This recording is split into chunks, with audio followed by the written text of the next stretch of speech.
राधा जी एक आम मध्यम वर्गीय परिवार की मुखिया थी। वे अपने बेटे शुभम और बहू मनीषा के साथ रहती थी। एक बेटी सीमा थी जो कि शादी के बाद अमेरिका में बस गई थी। राधा जी के पति की मृत्यु बहुत पहले ही हो चुकी थी।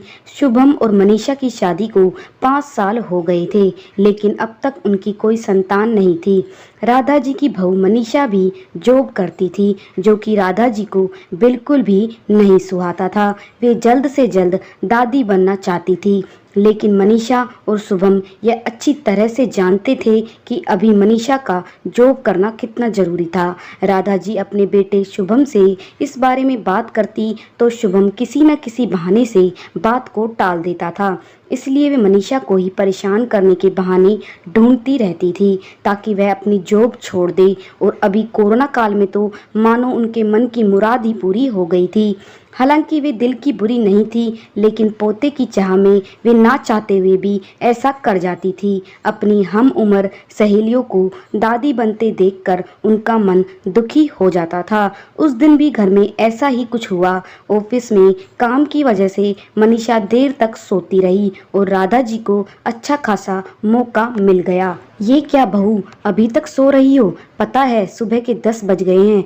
शुभम भी बेचारा कब से उठकर ऑफिस के काम पर लग गया है और तुम हो कि अभी तक सोई पड़ी हो। चलो अब उठकर सबके लिए चाय नाश्ता बना लो। मुझसे कुछ हो नहीं पाता है, वरना मैं तो तुम्हारे भरोसे कभी न रहती, खुद ही सब कर लेती। सॉरी माँ जी, वह देर रात तक काम चलता रहा, इसलिए सुबह सुबह ही सो पाई थी, इसलिए समय का पता ही नहीं चला। आप चलिए, मैं अभी जल्दी से आती हूँ। हाँ हाँ ठीक है, मेरा कुछ नहीं, पर शुभम को देख लो, उसे कुछ चाहिए तो नहीं? कब से उठा है बेचारा। हे भगवान, मुझे जल्दी से ठीक कर दे ताकि मैं ही अपने बेटे का ध्यान रख सकूं। राधा जी ने नाटकीय अंदाज में कहा। राधा जी ने अपनी बहू मनीषा को उठाते हुए कहा। मनीषा ने घड़ी देखी तो वाकई 10 बज गए थे। आज उसकी आंख कैसे नहीं खुली। वह जल्दी जल्दी अपने काम निपटाकर हॉल में आई तो शुभम अपने लैपटॉप के साथ ऑफिस के काम कर रहा था। उसने किचन में जाकर चाय नाश्ता बनाया और फिर रात के बर्तन साफ किए और झाड़ू पोछा करके नहाने चली गई। दरअसल कोरोना वायरस की बढ़ती बीमारी की वजह से शहर में पूरी तरह लॉकडाउन किया गया था, इसलिए काम वाली बाई भी नहीं आ रही थी। मनीषा खुद एक इंटरनेशनल कंपनी में काम करती थी। उसका ऑफिस टाइम निश्चित नहीं होता था, अधिकतर उसे रात में देर तक काम करना होता था।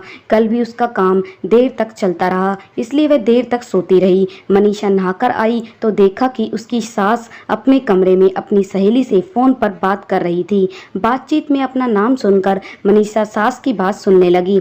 अरे शारदा, तुम भी अपनी बहू को ज्यादा सर पर मत बैठाओ। बहू को ज्यादा उड़ने दोगी तो कल को अपनी नौकरी के चक्कर में वह तुम्हें ही घर की नौकरानी बनाकर छोड़ेगी। मैं तो भाई शुरू से ही मनीषा की नौकरी के खिलाफ थी। अब करे नौकरी शौक से, पर साथ साथ घर के काम भी करे। मैं तो बदन दर्द का बहाना बनाकर बैठ जाती हूँ, नहीं तो सारे काम का बोझ मेरे सिर पर आ गिरता। मैं कोई मुफ्त की नौकरानी थोड़ी हूँ। मैं तो कहती हूँ कि तुम भी यही किया करो। सास की बात सुनकर मनीषा की आंखों में आंसू आ गए। वह जिस सास को बीमार समझकर उनकी दिन रात सेवा करती है, उन्हें एक गिलास तक उठाने नहीं देती है, सारा दिन घर का और रात को ऑफिस का काम करके थकान से चूर होकर भी उफ तक नहीं करती, उसका यह फल मिला है उसे। माना वे मेरी नौकरी के खिलाफ हैं, मगर यदि घर की किस्त नहीं होती तो वह भी कभी नौकरी नहीं करती। शुभम का बोझ कम करने के लिए ही तो वह नौकरी कर रही थी। खैर, अभी के मुश्किल समय में वह सास से किसी भी बात पर बहस नहीं करना चाहती थी जिससे घर का माहौल खराब हो, इसलिए वह उनकी बात को नज़रअंदाज करके वहां से चली गई। लेकिन उसकी नज़रों में राधा जी की इज्जत जरूर कम हो गई थी। दूसरे दिन सुबह सुबह राधा जी की बेटी सीमा का अमेरिका से फ़ोन आ गया। सीमा की सास उसके पास अमेरिका आई हुई थी। आदत के अनुसार राधा जी ने जैसे ही सीमा की सास की बुराई करनी चाहिए, वैसे ही सीमा ने उन्हें डपट दिया। माँ, आप बिल्कुल भी माँ जी के बारे में अनाप शनाप नहीं बोलेंगी। पता है आपके चक्कर में आकर मैंने उनके साथ कितना बुरा व्यवहार किया था, लेकिन आज मुझे उनकी कीमत पता चल गई है। तुम तो उनके यहाँ आने के कितने खिलाफ थी, मगर आज अगर वे यहाँ नहीं होती ना माँ, तो ना जाने हमारा क्या हाल होता। तुम्हें तो पता ही है कि मेरा नौकरी करना कितना जरूरी है। कोरोना ने यहाँ भी ऐसा कहर ढाया है कि घर से ही सब करना पड़ रहा है। किट्टू का बेबी केयर सेंटर भी बंद है। मैं और राजेश फुल टाइम बिजी रहते हैं। ऐसे में माँ जी ने अकेले ही किट्टू के साथ साथ पूरे घर का सारा काम संभाला हुआ है। मुझे कुछ भी नहीं करने देती हैं। अगर वे नहीं होती तो माँ हमारा क्या होता, यह सोचकर ही रोंगटे खड़े हो जाते हैं। सच में माँ, वे कोई साधारण महिला नहीं है, बल्कि मेरे लिए तो देवी के समान है। मेरे इतना अपमान करने के बावजूद। और सीमा रोने लगी। उसने फोन कट कर दिया। सीमा की बात सुनकर राधा जी की भी आंखें भर आई। उन्हें अपनी भूल का एहसास हो गया था। मनीषा तो वाकई उनका कितना ख्याल रखती है। उनकी कड़वी से कड़वी बात का भी बुरा नहीं मानती है, उल्टे जवाब भी नहीं देती है।